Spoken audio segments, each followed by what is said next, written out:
আমরা আমাদের এই বাংলাদেশে একটা দুর্নীতিমুক্ত রাষ্ট্র প্রতিষ্ঠা করতে চাই।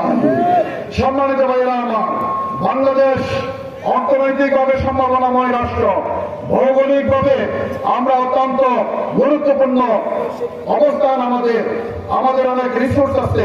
কিন্তু আপনি আমাদের মতো রাষ্ট্র যারা আমাদের চেয়ে কম রিসোর্স ছিল যাদের, অথবা আমাদের সমান ছিল, আজকে পৃথিবীতে দেখেন, বেশি দূরে না যান, আমাদের আশপাশে এই যে মালদ্বীপ, আপনার শ্রীলঙ্কা, এরপরে আপনার মালয়েশিয়া, সিঙ্গাপুর, ইন্ডিয়া, তারা শিক্ষা, দীক্ষা, প্রযুক্তি, কর্মসংস্থান, কমিউনিকেশন, রাস্তাঘাট, সকল সেক্টরে তারা পৃথিবীতে আজকে উন্নত রাষ্ট্র।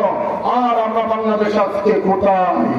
আজকে স্বাধীনতার 5 দশক সময় অতিবাহিত হওয়ার পরও বাংলাদেশ কেন তার হবে?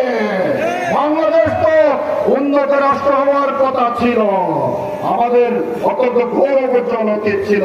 প্রিয় পেকুয়াবাসী, আজকে আমাদের এই বাংলাদেশে স্বাধীনতার 5 দশক পরও আপনি যদি দেখেন, আমাদের দেশে যুবকদের কর্মসংস্থান নাই, বেকারত্বের কারণে যুব সমাজ হতাশাগ্রস্ত। অথচ এই যুবকরা একটা রাষ্ট্রের, এই তারুণ্য একটা দেশের সম্পদ। আজকে তাদেরকে আমাদের অতীতের শাসকেরা কর্মহীন করে রেখেছে, তাদের হাতে কাজ তুলে দিতে পারে নাই।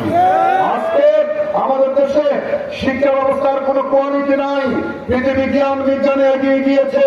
পৃথিবীতে আজকে জ্ঞান বিজ্ঞানের জয় জয়কার। 2 কোটি 3 কোটি মানুষের দেশ, সেখানে অনেক সায়েন্টিস্ট, তারা অনেক আবিষ্কার করেছেন। আর 18 কোটি মানুষের দেশে গবেষণা, উচ্চশিক্ষার পথ দুর্গম হওয়ার কারণে এবং রাষ্ট্র পৃষ্ঠপোষকতা না করায় আজকে আমাদের কোনো নাম করা বিজ্ঞানী নাই, আমাদের কোনো উল্লেখযোগ্য আবিষ্কার নাই। আমাদের সামরিকভাবে আমরা এত ক্রিটিক্যাল একটা জায়গায়, কিন্তু আমাদের শত্রুদের যে কোনো আক্রমণ অথবা নিজেদেরকে রক্ষা করার মতো প্রয়োজনীয় প্রস্তুতি আমাদের এই বাংলাদেশে অতীতের সরকারগুলো এ পর্যন্ত গড়ে তুলতে পারে নাই। সম্মানিত ভাইরা আমার, আজকে শিক্ষার কোয়ালিটি নাই। আজকে বাংলাদেশের কোন ভার্সিটি পৃথিবীর 500 ভার্সিটির র্যাঙ্কিং এ নাই।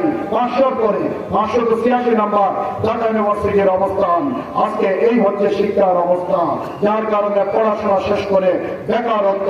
আজকে চিকিৎসা নাই, আজকে ইউনিয়নের হসপিটালগুলোতে ডাক্তার নাই, নার্স নাই, মেডিসিন নাই, উপজেলা পর্যায়ে সামান্য চিকিৎসা হয়।